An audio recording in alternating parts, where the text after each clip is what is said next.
यहाँ बारिश होने के पीछे किसी भी समुद्र के पानी का इस्तेमाल नहीं होता, क्योंकि यहाँ के पेड़ पौधे अपना खुद का मौसम बनाते हैं और बारिश कराते हैं। दोस्तों, वैसे तो आपने सुना ही होगा कि अमेज़न पूरी धरती का 20% से भी ज्यादा ऑक्सीजन बनाता है, तो ये बात एकदम सही है।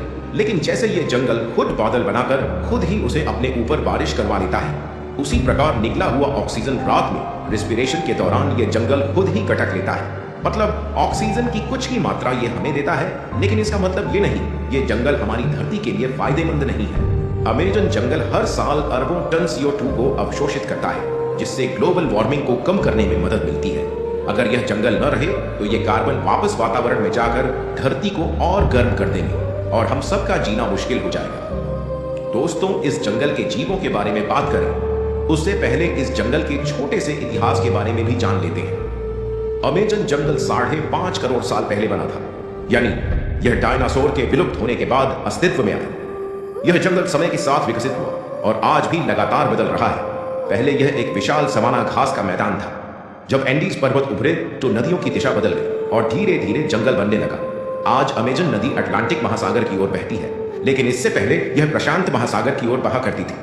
एंडीज पर्वत के उठने से इसकी दिशा पलट गई। इस जंगल के आसपास तो आपको बहुत सारी सभ्यता देखने को मिल जाएगी, जो आने वाले टूरिस्टों के साथ इस जंगल की सैर करते हैं। लेकिन इस जंगल में 100 से अधिक ऐसे भी ट्राइब्स हैं जिनका हमसे ना मिलना ही हमारे लिए बेहतर है, क्योंकि जब भी ये जनजाति बाहरी किसी व्यक्ति को देखते हैं तो ये उन पर हमला कर देते हैं, जिससे यहाँ से जान बचाकर भागना मुश्किल हो जाता है।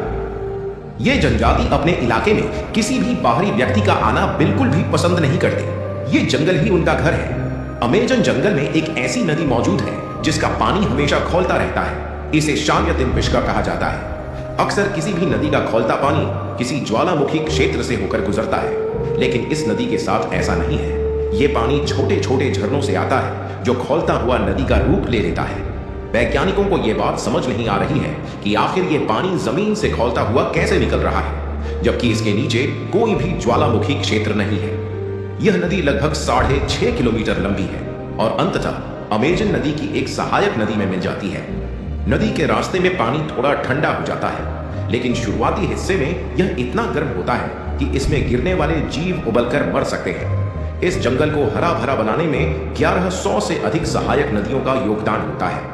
ये सारी नदियां मिलकर एक बड़ी नदी का निर्माण करती हैं, जिसे अमेज़न रिवर के नाम से जाना जाता है। और यही कारण है कि पानी की अधिकता के कारण कोई भी पेड़ पौधे यहाँ जल्दी नहीं सूखते।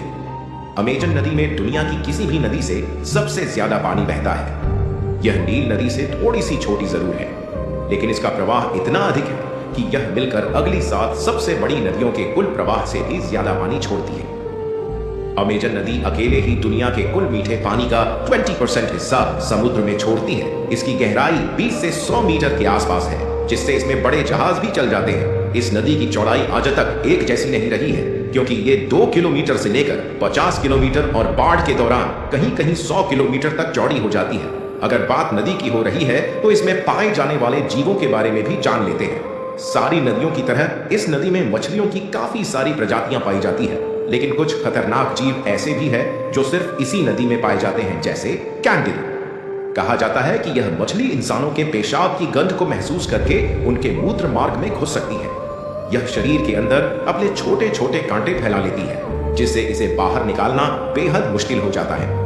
कई मामलों में इसे निकालने के लिए सर्जरी करनी पड़ी है। अगर ऐसा नहीं किया गया तो ये आपके अंदरूनी हिस्सों को खाने लगती है। इसकी लंबाई सिर्फ 2 से 5 सेंटीमीटर होती है, लेकिन इसका डर विशाल जीवों तक को सताता है। यह इतनी पतली और पारदर्शी होती है कि पानी में देखना मुश्किल होता है।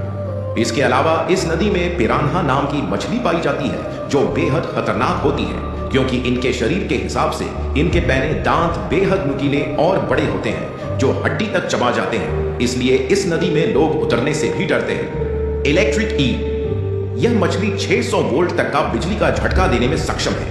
अगर कोई व्यक्ति लंबे समय तक इसके झटकों के संपर्क में रहे तो बेहोश होकर इस नदी में डूब सकता है। भले ही इसका साइज मगरमच्छों के साइज के हिसाब से छोटा होता है, लेकिन कोई भी मगरमच्छ इसके पास जाने की हिमाकत नहीं कर पाता, और नादानी में कोई चला भी जाता है तो उसका हश्र आप देख सकते हैं। ब्लैक कैमन, यह अमेज़न नदी का सबसे बड़ा शिकारी मगरमच्छ है। इसकी लंबाई 15 से 16 फीट तक हो सकती है।